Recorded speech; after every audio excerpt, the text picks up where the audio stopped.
Dear students, good afternoon everyone. Today we discuss about the topic methods of producing induced EMF அப்படின்னு ஓகேங்களா. அதாவது induced EMF produce பண்ணக்கூடிய what are the different types of method அப்படின்னு சொல்கிறோம். ஓகேங்களா. இதுக்கு முன்னாடி என்ன டாபிக் சம்மு பார்த்துருக்கு, 2 சம்மு பார்க்கணும்.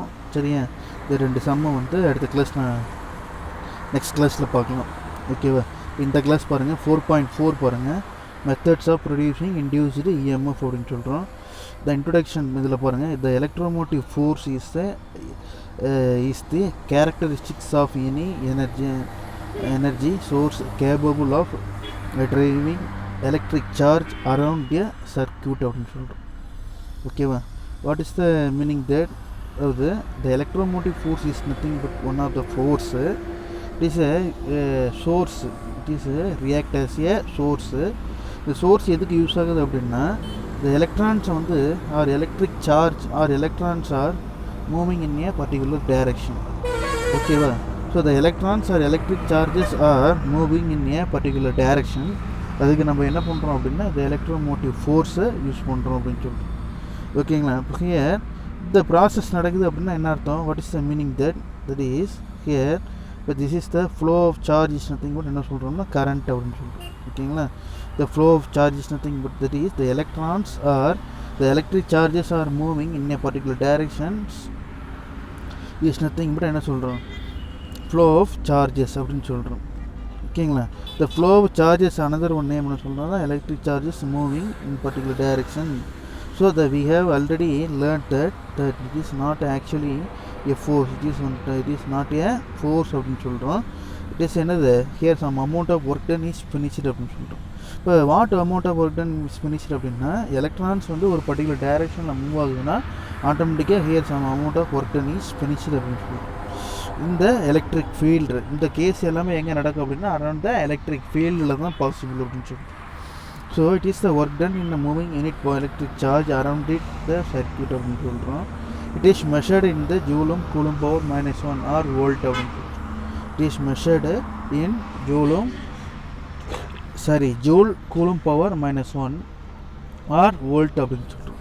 ஓகேங்களா. Some examples of energy source which provide EMF are electrochemical cells, thermo electric device, solar cells and electric generators of these electrical generators are most powerful machines. They are used in the large scale power generation. Here the most powerful machines they are used large scale. ஓகேங்களா. அதாவது என்ன what is meaning that அப்படின்னா, large amount of energy are electrons are moving in a particular direction. ஓகேவா. இது எங்கெங்கெல்லாம் நடக்கும் அப்படின்னா electrochemical செல்லில் நடக்கும், தெர்மோ எலக்ட்ரிக் டிவைஸில் நடக்கும், சோலார் செல்லில் நடக்கும், எலக்ட்ரிக்கல் ஜெனரேட்டரில் நடக்கும். இப்போ இது எல்லாமே வந்து அப்படின்னா என்ன அப்படின்னா என்னது அப்ளிகேஷன்ஸ் தான். இதோட அப்ளிகேஷன் அப்படின்னா கரண்ட் கண்டக்டிங் எலமெண்ட் அப்படின்னு சொல்கிறோம். இப்போ சோலார் செல் அப்படின்னா எக்ஸாம்பிள் என்ன சொல்லலாம் அப்படின்னா, சோலார் பேனல் இருக்கு இல்லையா, யூஸிங் சோலார் பேனல் என்ன பண்ணுறோம், என்னது the light energy, that is light energy, sunlight energy is passing through the solar panel.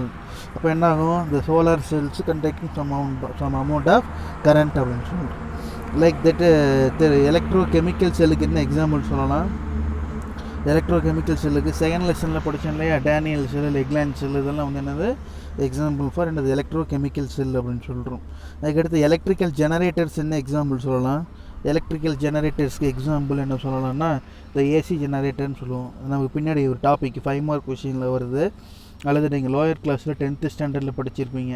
அதாவது AC generator, single phase AC generator, 3 phase AC, இந்த ஏசி டைனமோன்னு சொல்கிறோம் இல்லையா, இந்த ஏசி டைனமோ இதெல்லாமே வந்து என்ன அப்படின்னா எக்ஸாம்பிள்ஸ் ஃபார் என்னது conducting the charges, that is electric charges. So the conducting the electric charges means here the amount of current should be produced. So due to electromotive force the electrons are moving in one direction, so the flow of charge is possible.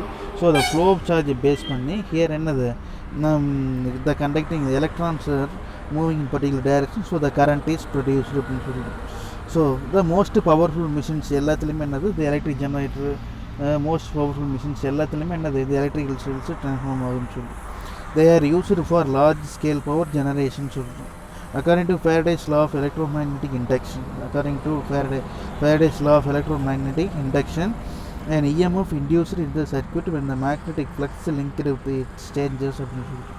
This EMF is called induced EMF. The magnitude of the induced EMF is given by E is equal to d pi by dt r அப்படின்னு சொல்கிறோம்.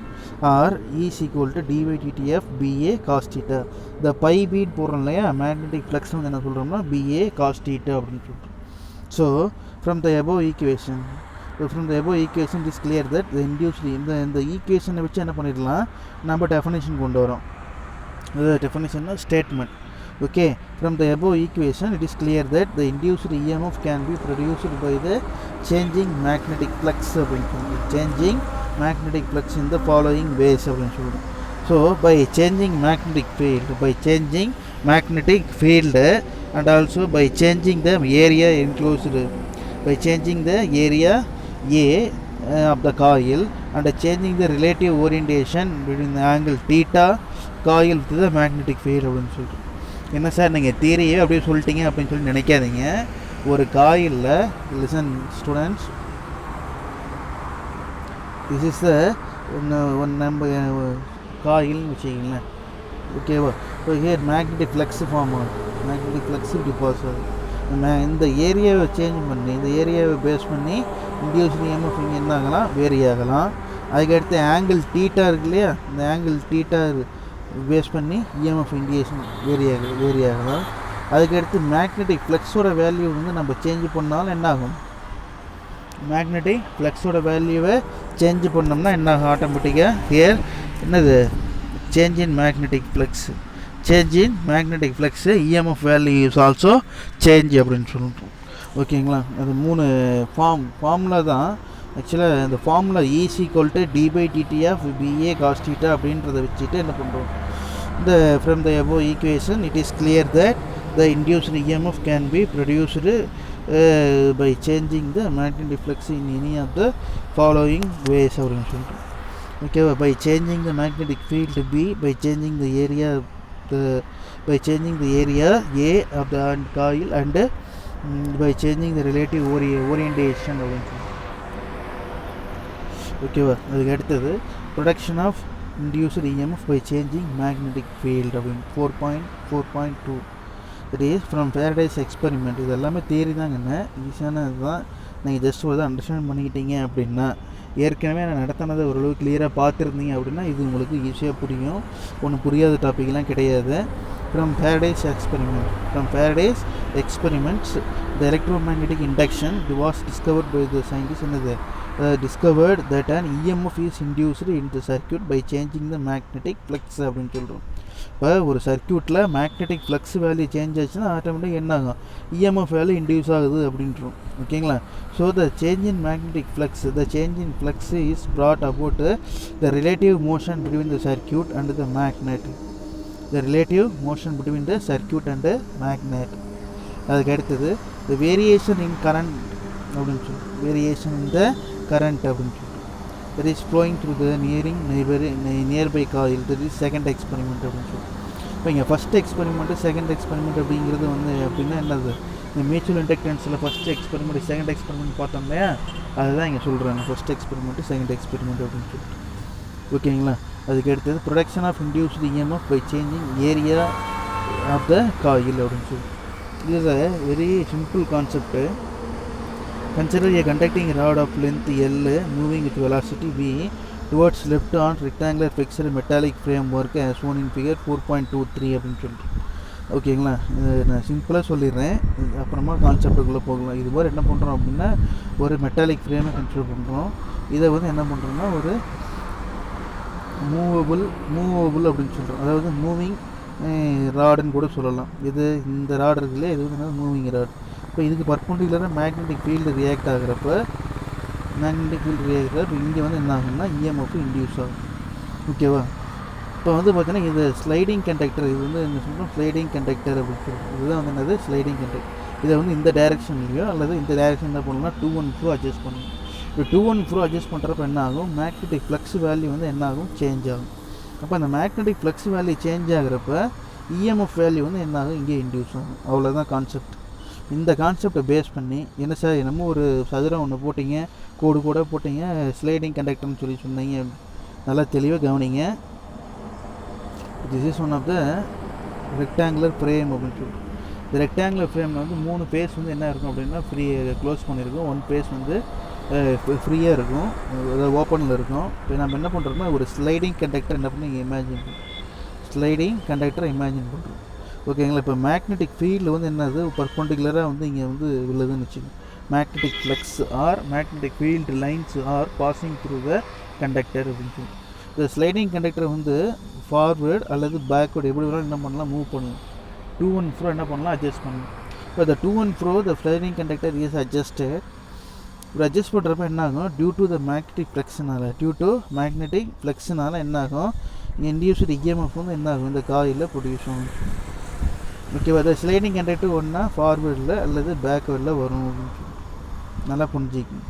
ஓகேவா. So the consider a conducting rod of length L.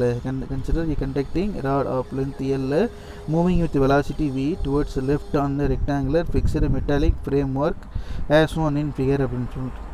ஓகேங்களா. Next the whole அதுதான் வந்து பார்த்தீங்கன்னா என்னது அப்படின்னா, நான் உங்களுக்கு புரியறதுக்கோசரம் என்ன பண்ணேன், லைனாக போட்டு காமிச்சேன். பட் இங்கே என்ன பண்ணியிருக்காங்கன்னா இன்ட்டு மார்க் போட்டிருக்காங்க. என்ன பண்ணியிருக்காங்க, இன்ட்டு மார்க் போட்டிருக்காங்க. The arrangement is placed in a uniform magnetic field B vector. B whose the magnetic lines of force perpendicularly directed to the plane of the paper அப்படின்னு சொல்கிறோம். plane of the paperனா என்ன அர்த்தம், இப்போ நீங்கள் வந்து உங்கள் செல்ஃபோனை வந்து என்ன பண்ணீங்க, ஒரு பிளேன் சமதளமாக இருக்கு இல்லையா. அப்போ அந்த இன்ட்டு மார்க் எல்லாமே வந்து என்னது, இன்ட்டு மார்க் ஒவ்வொன்றும் வந்து என்னது இன்வெர்ட்ஸில் மேக்னெட்டிக் ஃபீல்டு வந்து உள்ளே பாஸ் ஆகிற மாதிரி. கரண்ட் ஐ வந்து ஆட்டோமேட்டிக்காக என்ன ஃப்ளோ ஆகும். இப்போ இந்த வெலாசிட்டி வி, இந்த ஸ்லைடிங் கண்டக்டர் வந்து CD is the initial position. AB வந்து என்னது மூவ் பண்ணுறோம். எவ்வளோ ஏதாவது சிடியிலேருந்து என்ன பண்ணுறோம் அப்படின்னா ஏபி தூரத்துக்கு என்ன பண்ணுறேன், மூவ் பண்ணுறேன் அப்படின்னு சொல்லிட்டு. ஓகேங்களா. That is the change in magnetic flux value is equal to d by B is equal to B into change in area dA vector அப்படின்னு சொல்லி, டிஏ அப்படின்னு சொல்லி. இப்போ d by B C B into area into ஏபிசிடின்னு சொல்லிட்டு. அதாவது change in area வந்து என்ன அர்த்தம், நியூ ஏரியா அப்படின்னு சொல்லிட்டு. சேஞ்ச் இன் ஏரியா வந்து என்னது, நியூ ஏரியா. அந்த நியூ ஏரியா வந்து என்னது, ஏபிசிடி அப்படின்னு சொல்லிட்டு. So since area ABCD equal என்னது எல் அப்படின்னு சொல்கிறோம். L into v into dt அப்படின்னு சொல்கிறோம். So d by B is equal to பியோட வேல்யூ பி எப்படி அப்ளை பண்ணுங்க, எல்லோட வேல்யூ வி இன்ட்டு டிடின்னு சொல்கிறோம். அந்த d by B divide by dt equal என்னது, பிஎல்வி அப்படின்னு சொல்கிறோம். சரியா. டிடி கேன்சல் ஆகிடுச்சுன்னா அதாவது டிடி என்ன பண்ணிக்கலாம், ரீஅரேஞ்ச் பண்ணி எழுதுகிறப்ப என்ன வரும், d by B divide by dt equal to பிஎல்வின்னு சொல்கிறோம். So d by B dt வந்து என்னதுன்னா இ அப்படின்னு சொல்கிறோம். As a result change in flux the EMF is generated the loop இந்த magnitude of the induce EMF is equal to d phi phi dt equal to BLV அப்படின்னு சொல்கிறோம். That is the EMF is known as the motional EMF அப்படின்னு சொல்கிறோம். since it produced due to movement of the conductor in the magnetic field அப்படின்னு சொல்கிறோம். The direction of the induced EMF current found to be clockwise from Fleming's right hand rule. அதாவது Fleming's right hand rule concept என்ன அப்படின்னா, mutual the thumb finger, middle finger, four fingers are mutually perpendicular direction சொல்லி சொல்கிறப்ப அது ஒவ்வொரு finger each finger having என்னது some amount of value சொல்லணும் இல்லையா. ஃபோர் ஃபிங்கர் என்ன, மிடில் ஃபிங்கர் என்ன, தம் ஃபிங்கர் என்ன அப்படிங்கிறத நம்ம படிச்சிருக்கோம். அந்த கான்செப்டும் இங்கே என்ன அப்படின்னா இந்த இது உபயோக பண்ணணும்னு சொல்லிட்டு. If R is the resistance of the loop then the induced current is given by என்னது I is equal to E by R. இது வந்து இப்போ I is equal to V by R வந்து ஓம்ஸ் லா.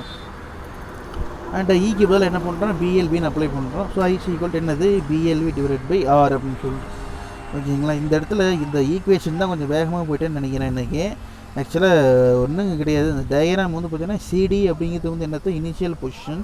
இந்த கண்டக்டிங் லென்த்து வந்து என்னது அப்படின்னா, இதை வந்து என்ன பண்ணுறீங்க, லிசன் ஸ்டூடெண்ட்ஸ், இதை வந்து என்ன அப்படின்னா லென்த் அப்படின்னு எல் அப்படின்னு சொல்கிறோம். ஓகேவா.